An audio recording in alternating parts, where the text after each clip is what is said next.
Avant de plonger dans cette histoire incroyable, pensez à vous abonner à la chaîne et à activer la cloche.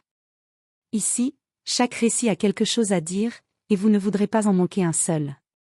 Sous la pluie battante d'un soir de novembre, une femme élégante courait à travers les ruelles sombres, son parapluie renversé par le vent. Ses talons claquaient contre les pavés, et ses yeux rougis trahissaient des jours sans sommeil. Elle s'appelait Evelyn Carter, veuve d'un homme d'affaires respecté et mère d'une petite fille paralysée depuis un accident tragique. Depuis 3 ans, elle avait épuisé sa fortune en hôpitaux, traitements et promesses vaines. Ce soir-là, elle sortait d'un rendez-vous médical où le docteur lui avait dit d'une voix glaciale. « Il faut accepter la réalité, Madame Carter. Votre fille ne marchera plus jamais. » Ces mots résonnaient encore dans sa tête lorsque, sur le trottoir désert, une silhouette se détacha de l'ombre. Un mendiant, couvert d'un vieux manteau déchiré, le visage sale mais les yeux étrangement lumineux. Il la regarda un instant, puis, d'une voix calme et assurée, dit « Je sais comment faire marcher à nouveau ta fille. » Evelyn s'arrêta net. Elle aurait voulu rire, ou le repousser comme un fou, mais quelque chose dans son ton, une certitude, presque solennelle, la désarma. « Qu'est-ce que vous venez de dire ?» murmura-t-elle. Le mendiant esquissa un sourire mystérieux. « Tu cherches la science, les médecins, les miracles payés à prix d'or. Mais parfois, les miracles se trouvent dans les endroits où personne ne regarde. » Elle sentit son cœur s'emballer. « Qui êtes-vous, quelqu'un qui a déjà rendu la marche à ceux que tout le monde croyait perdus. Mais ce que je demande en échange, ne s'achète pas avec de l'argent. » Evelyn recula, partagée entre la peur et l'espoir. « Si c'est une blague, elle est de très mauvais goût. » Le mendiant se contenta de baisser la tête. « Ta fille s'appelle Grace, n'est-ce pas? Elle a 8 ans. Elle rêve encore de danser. » Evelyn sentit ses jambes se dérober. « Comment pouvait-il savoir cela? Comment savez-vous son nom? Qui vous a parlé d'elle? » Personne. C'est elle qui m'a appelé. Pas avec des mots, mais avec son cœur. La pluie redoubla, frappant les pavés comme un tambour funèbre. Le mendiant tendit la main vers elle. « Donne-moi une seule nuit. Une seule. Et demain, elle marchera. » Evelyn hésita, les larmes aux yeux. « Et si vous mentez? » Le mendiant sourit à nouveau, d'un sourire empreint de tristesse. « Alors je disparaîtrai, et tu ne me reverras jamais. Mais si je dis vrai, alors ta vie, et celle de ta fille, ne seront plus jamais les mêmes. » La pluie avait cessé, mais le vent froid de novembre sifflait encore entre les maisons cossues du quartier d'Evergreen Hills. Evelyn Carter, trempée et troublée, marchait rapidement vers sa voiture. Les mots du mendiant résonnaient dans sa tête comme une incantation qu'elle n'arrivait pas à chasser. « Je sais comment faire marcher à nouveau ta fille. » Elle s'arrêta à quelques mètres de sa berline. Son instinct lui criait de partir, de fuir ce fou, mais une autre voix, celle d'une mère désespérée, murmurait « Et s'il disait vrai ?» Elle se retourna. L'homme était encore là, immobile, debout sous le réverbère. Son manteau était trempé, ses mains calleuses serrées l'une contre l'autre. Pourtant, il ne tremblait pas. Ses yeux brillaient d'une lueur étrange, presque paisible. « Venez, » dit-elle enfin, la voix tremblante. « Tu me crois donc, » murmura-t-il. « Je ne crois plus à rien.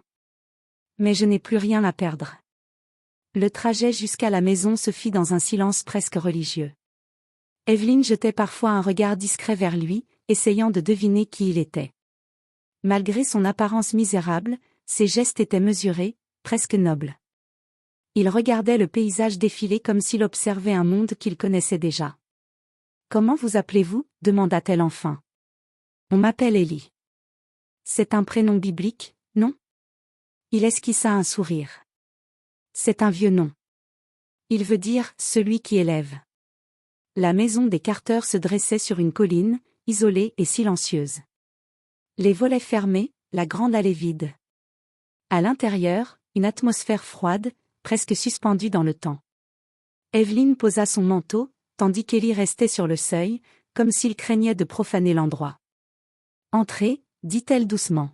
« Vous pouvez vous sécher. » Il franchit le pas, observant chaque détail, les portraits familiaux, les trophées, les fleurs fanées dans le vase de cristal. Il y a longtemps que cette maison ne respire plus, dit-il calmement. Evelyne le regarda, surprise. Vous, sentez ça? Le chagrin a une odeur, Madame Carter. Celle-ci, je la connais bien. Ils montèrent à l'étage.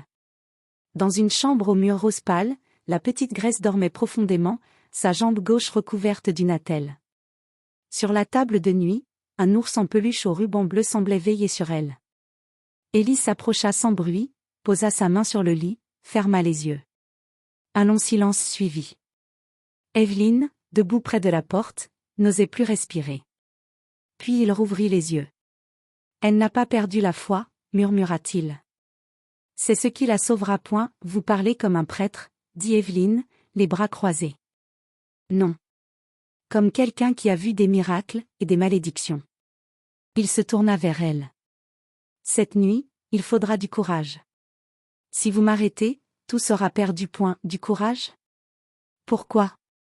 Que allez-vous faire? Ellie la fixa longuement.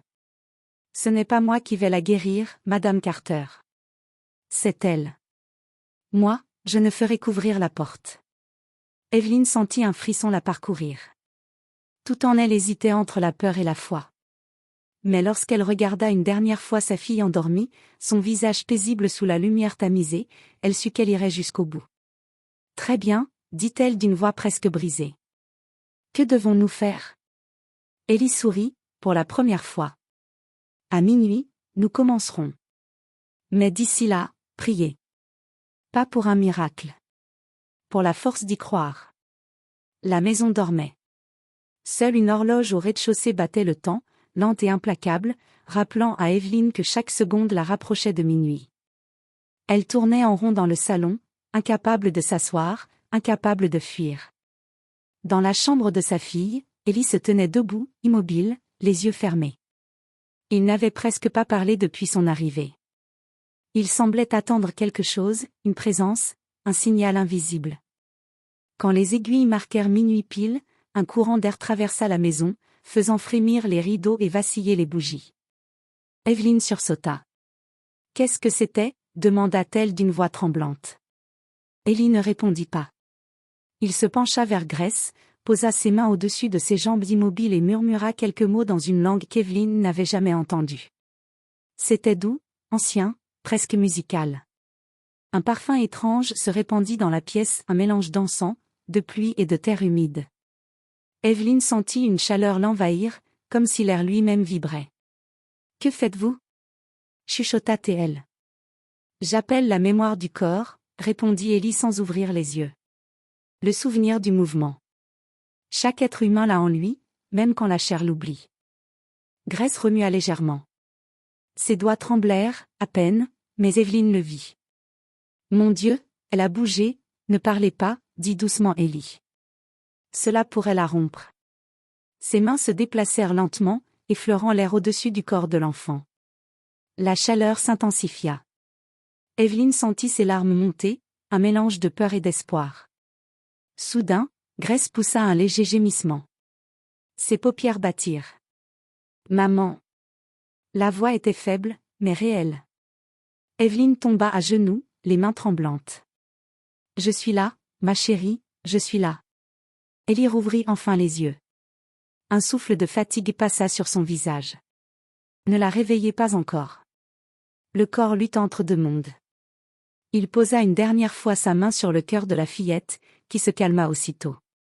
Puis il recula lentement, jusqu'au mur, et s'assit sur le sol, épuisé. « Vous avez fait quelque chose. Dites-moi ce que c'est, » s'écria Evelyne. Il la regarda longuement, puis répondit d'une voix grave. « Ce que j'ai fait n'a pas de nom. Mais je n'ai rien donné. J'ai seulement réveillé ce qui dormait. » Le silence retomba. On n'entendait plus que la respiration tranquille de Grace. Evelyne s'approcha d'elle et vit, avec stupeur, ses orteils bouger sous le drap. Juste un frémissement, presque imperceptible mais réel. « Oh, mon Dieu, c'est impossible. » Ellie hocha lentement la tête. « Ce n'est que le commencement. Point. Mais comment, qui êtes-vous vraiment ?» Il détourna le regard. « Quelqu'un qui a tout perdu à cause d'un miracle. » Ces mots glacèrent Evelyne. Avant qu'elle ne puisse parler, Élie ajouta. Quand elle se réveillera, demain à l'aube, laissez-la venir à moi. Si elle marche avant le lever du soleil, vous devrez tenir votre promesse. Quelle promesse? Celle que vous n'avez pas encore faite. Et sans un mot de plus, il ferma les yeux et s'endormit assis contre le mur, comme s'il avait quitté ce monde pour un autre. Evelyne resta longtemps à regarder sa fille.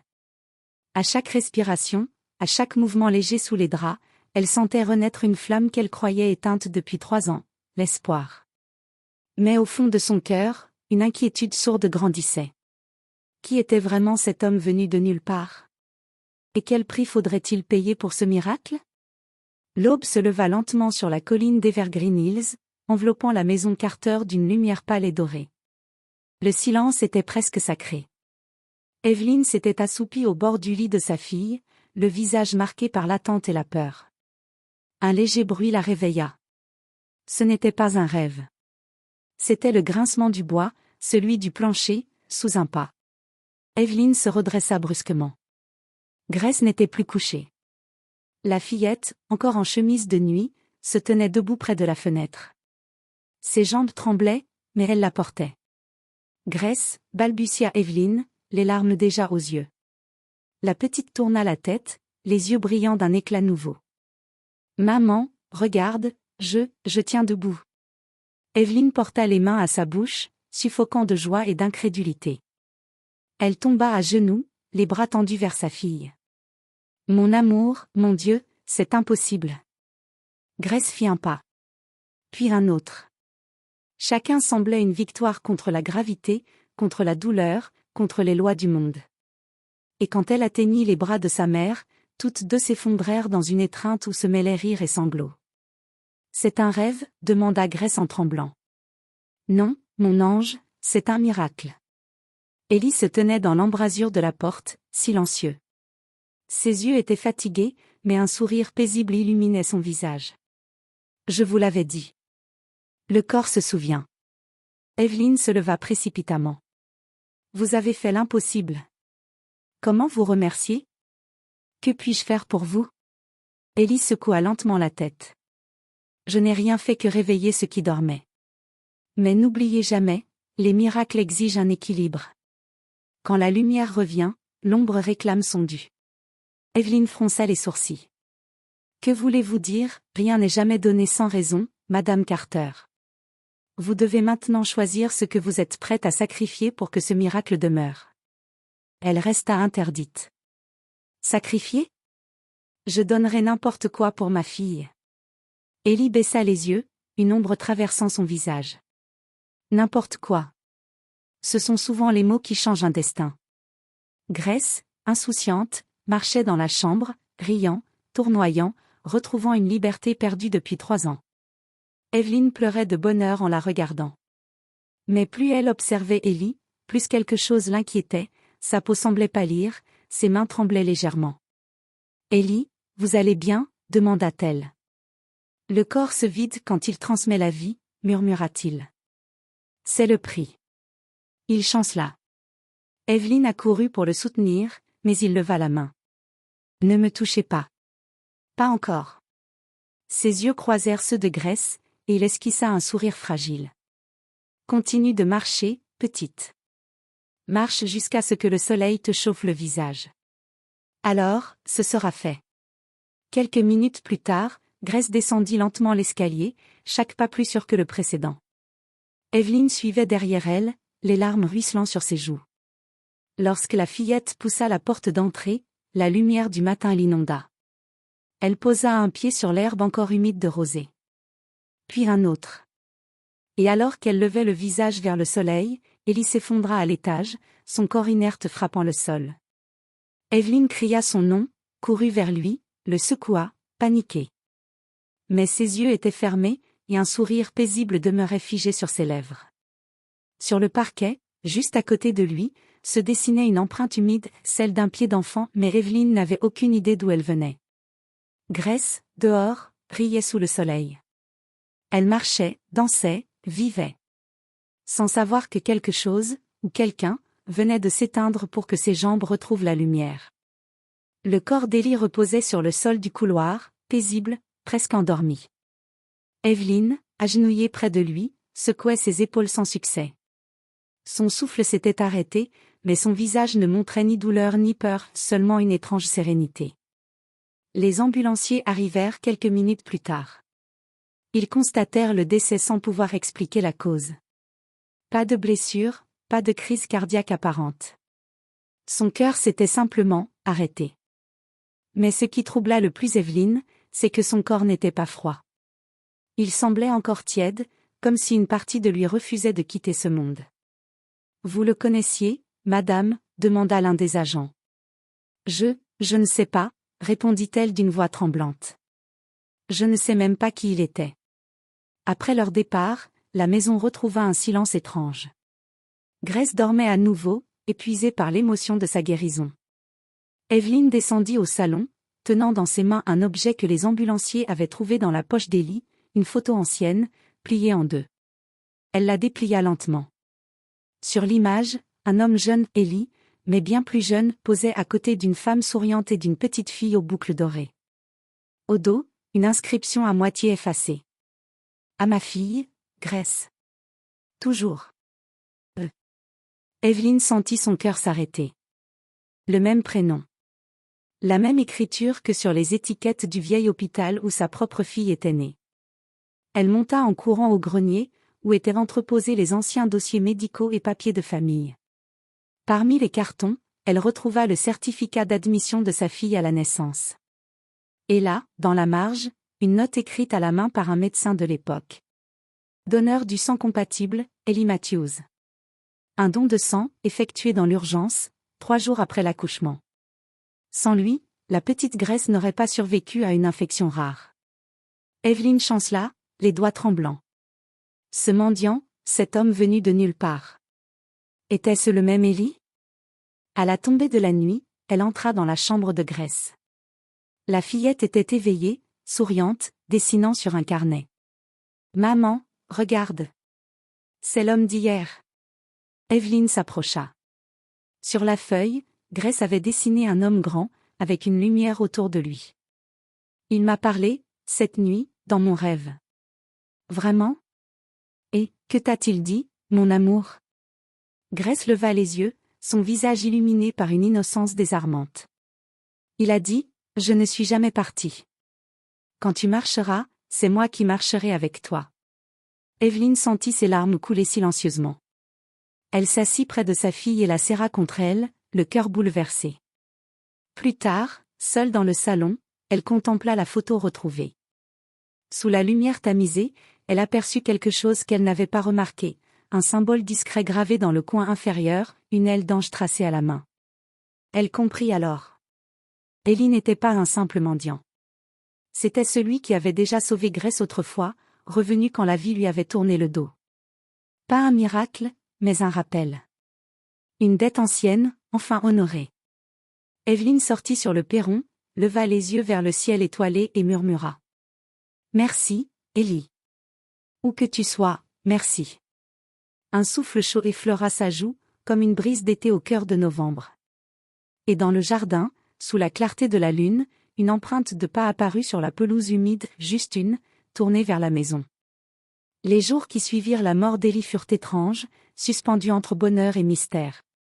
Evelyne ne cessait de revivre la scène, le regard d'Ellie, le rire de sa fille retrouvant ses jambes, ce souffle invisible qui avait traversé leur maison. Et chaque fois qu'elle y repensait, elle ressentait la même chose, de la gratitude, et une peur qu'elle ne pouvait nommer. Mais Grace, elle, semblait transformée. Depuis son réveil, elle marchait, courait même, sans la moindre trace de faiblesse. Pourtant, quelque chose d'autre avait changé, son regard. Il y avait dans ses yeux une lumière nouvelle, calme, profonde, la même que celle qu'Evelyne avait vue chez Ellie. Un matin, alors qu'Evelyne préparait le petit déjeuner, un cri retentit depuis le jardin. Elle accourut, paniquée, et trouva Grace agenouillée près d'un oiseau tombé du ciel. Une colombe blessée, l'aile tordue. « Maman, elle est encore vivante », dit la petite d'une voix tremblante. Evelyne s'approcha, mais avant qu'elle ne puisse réagir, Grace posa doucement ses 2 mains sur l'oiseau. Et soudain, une chaleur douce s'échappa de ses paumes. L'air sembla vibrer, juste un instant. Puis la colombe bougea, redressa la tête, et déploya son aile, intacte. Evelyne resta figée, incapable de parler. L'oiseau s'envola dans un battement d'ailes, disparaissant dans le ciel clair. Grace la regarda, souriante, sans comprendre la gravité de ce qu'elle venait de faire. « Tu as vu, maman ? Il va mieux maintenant. » Evelyne posa lentement une main sur son épaule, bouleversée. « Oui, ma chérie. Il va mieux. » Les semaines passèrent, et le phénomène se répéta. Quand un camarade de classe se blessa au genou, Grace le toucha par réflexe et la douleur disparut. Quand Evelyne tomba malade d'une forte fièvre, sa fille s'assit à son chevet, lui prit la main, et le lendemain matin, elle allait parfaitement bien. Mais chaque fois que Grace guérissait quelqu'un, elle s'endormait aussitôt, comme épuisée, vidée d'énergie. Evelyne comprit alors ce qu'Ellie avait voulu dire, les miracles exigent un équilibre. Elle veillait sur sa fille avec tendresse, craignant ce don autant qu'elle l'admirait. Et parfois, la nuit, elle croyait entendre une voix familière chuchoter dans le couloir. « Protège-la. Ne la laisse jamais oublier d'où vient la lumière. » Un soir d'hiver, alors qu'un orage grondait au-dessus de la ville, Grace se réveilla en sursaut. Elle descendit au salon et s'arrêta devant la grande fenêtre. Sous la pluie battante, une silhouette se tenait dans le jardin, immobile. « Maman » murmura-t-elle. « Il est revenu. » Evelyne accourut, mais dehors, il n'y avait personne. Seulement la pluie, et une empreinte unique dans la boue grande, profonde, tournée vers la maison. La même que celle qu'elle avait vue la nuit de sa mort. Elle sentit alors une paix étrange envahir la pièce, comme une présence bienveillante. Et sur la table, un souffle invisible fit tomber la photo d'Ellie. Sur le dos de l'image, une nouvelle inscription apparut, tracée d'une main légère. Les miracles ne s'arrêtent pas. Ils changent simplement de cœur.